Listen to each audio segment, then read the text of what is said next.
बहुत जल्द अरीबा का असली चेहरा बेनकाब होने वाला है क्योंकि पता चल चुका है उसकी मां को कि जेवर घर पे नहीं है।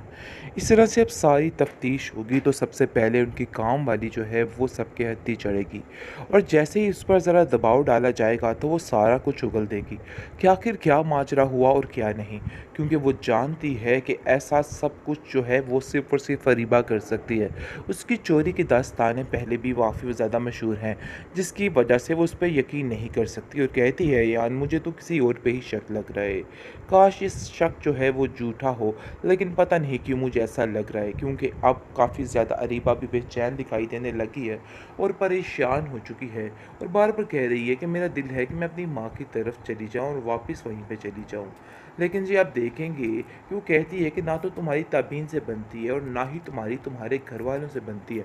आखिर तुम उधर जाके क्या करना चाहती हो? मुझे तो खुद कुछ समझ नहीं है और एकदम से अचानक तुम्हारा इस तरह से रवैया कैसे बदल गया कि तुम उधर जाओगी? तुम कल तक तो वहाँ पे जाने के लिए राज़ी ही नहीं थी और अपनी माँ के इतने शदीद किस्म के खिलाफ थी, लेकिन आज ऐसा क्या हुआ कि तुम्हें ये सब कुछ करना पड़ा? दूसरी तरफ देखेंगे कि तबीन जो है माँ के साथ अपनी कहती है कि आपको फ़िक्र करने की कोई ज़रूरत नहीं, जैसा आप समझ रही हैं ऐसा कुछ भी नहीं है।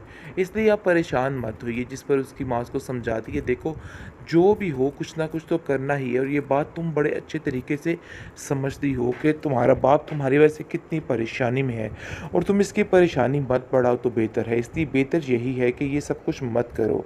लेकिन दूसरी तरफ आप देखेंगे कि काफ़ी परेशान है अयान की माँ, क्योंकि लाखों की सारी जो ज्वेलरी है वो सारी गुम हो चुकी है, जिसकी वजह से अरीबा भी काफ़ी हैरान है और कहती है कैसे इस घर में कोई चोरी कर सकता है, मुझे तो खुद कुछ समझ नहीं आ रही। ये सारा कुछ ज़रूर बुशा नहीं किया होगा और वही करने वाली है, क्योंकि इसके अलावा तो और कोई भी नहीं है, क्योंकि वो ये सब कुछ इसलिए करना चाहती है ताकि सांप भी मर जाए और लाठी भी ना टूटे, ताकि उसके ऊपर कोई भी आँच ना आए और सिर्फ वो बच जाए और दूसरों पर कुछ भी होता रहे।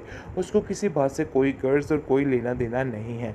लेकिन जी आप देखेंगे इसकी ये चालाकियाँ जो हैं, सारी चालाकियाँ अब सिर्फ और सिर्फ इसकी हिम्मतें बन के रह जाएँगी, इसके अलावा और कुछ भी नहीं। ये तो यही करते हैं, बहरहाल पता नहीं ये लोग अब क्या करेंगे और कहाँ तक इन चीज़ों को लेके जाएँगे। फिलहाल अरीबा जो है वो ताने-टिशने शुरू कर चुकी है अयान को और कहती है, अयान ये बात तुम अपने ज़हन में बिठा के अच्छे तरीके से रख लेना। तुम जो कुछ सोच रहे हो ना तो ऐसा कभी नहीं होगा, कभी भी। ये जो लड़की ताबीन है ना, इस घर में नहीं आ सकती। तुम जानते हो कि उसने तुम्हारे साथ क्या कुछ नहीं किया, फिर भी तुम उसकी तरफ कैसे लिपक सकते हो, मुझे तो समझ नहीं आ रही है। जिस पर उसको कहता है कि जैसे तुम इधर आ चुकी हो ना, समझो बस वही हाल हुआ है। तुम भी तो इधर रह रही हो, तुमने क्या कुछ नहीं किया है, लेकिन इसके बावजूद तुमको यहाँ पे रखा जा रहा है ना, तो खामोशी के साथ तुम्हें ये चीज़ भी बर्दाश्त करनी होगी, क्योंकि मुझे लगता है कि तुम कुछ ज़्यादा ही बोल रही हो और कुछ ज़्यादा ही टेंशन ले रही हो।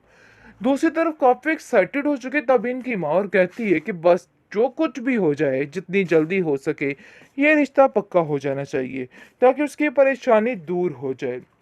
लेकिन जैसे ही वो अपनी बेटी, अपनी घुमंडी नकचड़ी लड़की रीवा के बारे में सोचती है, तो काफ़ी परेशान हो जाती है और सोचती है कि आखिर कैसे उन लोगों का जीना महाल करके रखा होगा और ना जाने वो लोग कितनी बद्दुआएं दे रहे होंगे कि इसके सर पे थोप दिया गया है।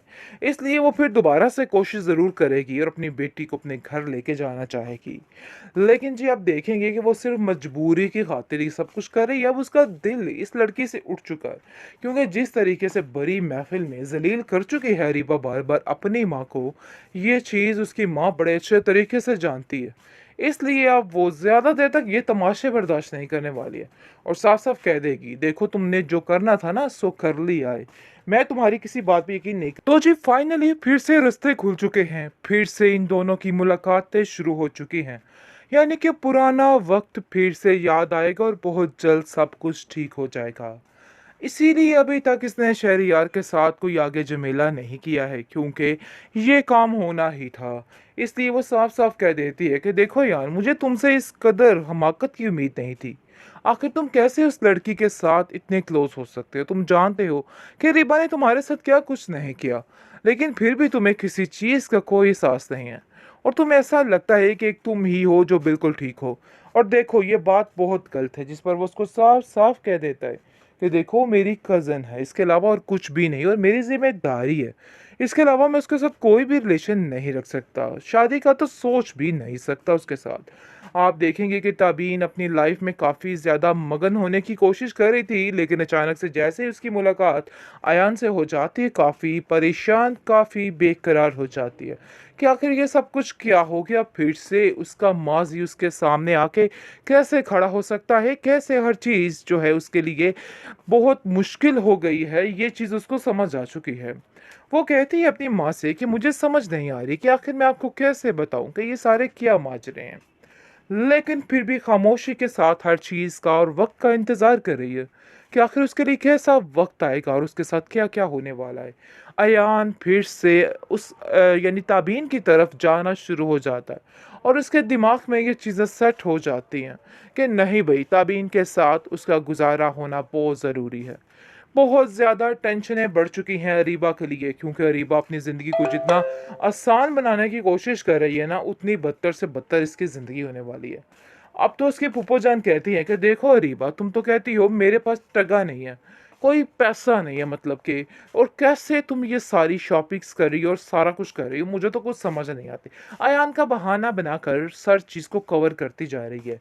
लेकिन बहुत जल्द ये औरत पकड़ी जाने वाली है और सारा कुछ खुल के सामने आने वाला है, क्योंकि अब मज़ीद ऐसा नहीं चलेगा। बहुत जल्द ये ड्रामा अपने इख्तिताम को पहुँचेगा। उम्मीद तो यही करते हैं, बहरहाल पता नहीं ये लोग अब क्या करेंगे और कहाँ तक इन चीज़ों को लेके जाएँगे। फ़िलहाल अरीबा जो है वो ताने-टिशने शुरू कर चुकी है अयान को और कहती है, अयान ये बात तुम अपने ज़हन में बिठा के अच्छे तरीके से रख लेना। तुम जो कुछ सोच रहे हो ना, तो ऐसा कभी नहीं होगा, कभी भी। ये जो लड़की ताबीन है ना, इस घर में नहीं आ सकती। तुम जानते हो कि उसने तुम्हारे साथ क्या कुछ नहीं किया, फिर भी तुम उसकी तरफ कैसे लिपक सकते हो, मुझे तो समझ नहीं आ रही है। जिस पर उसको कहता है कि जैसे तुम इधर आ चुकी हो ना, समझो बस वही हाल हुआ है। तुम भी तो इधर रह रही हो, तुमने क्या कुछ नहीं किया है, लेकिन इसके बावजूद तुमको यहाँ पे रखा जा रहा है ना, तो खामोशी के साथ तुम्हें ये चीज़ भी बर्दाश्त करनी होगी, क्योंकि मुझे लगता है कि तुम कुछ ज़्यादा ही बोल रही हो और कुछ ज़्यादा ही टेंशन ले रही हो। दूसरी तरफ काफ़ी एक्साइटेड हो चुके तब इनकी माँ और कहती है कि बस जो कुछ भी हो जाए, जितनी जल्दी हो सके, ये रिश्ता पक्का हो जाना चाहिए, ताकि उसकी परेशानी दूर हो जाए। लेकिन जैसे ही वो अपनी बेटी, अपनी घुमंडी नकचड़ी लड़की रीवा के बारे में सोचती है, तो काफ़ी परेशान हो जाती है और सोचती है कि आखिर कैसे उन लोगों का जीना महाल करके रखा होगा और ना जाने वो लोग कितनी बद्दुआएं दे रहे होंगे कि इसके सर पे थोप दिया गया है। इसलिए वो फिर दोबारा से कोशिश ज़रूर करेगी और अपनी बेटी को अपने घर लेके जाना चाहेगी। लेकिन जी आप देखेंगे कि वो सिर्फ मजबूरी की खातिर ही सब कुछ कर रही है। अब उसका दिल इस लड़की से उठ चुका है, क्योंकि जिस तरीके से बड़ी महफिल में ज़लील कर चुकी है रीबा बार-बार अपनी माँ को, ये चीज़ उसकी माँ बड़े अच्छे तरीके से जानती है।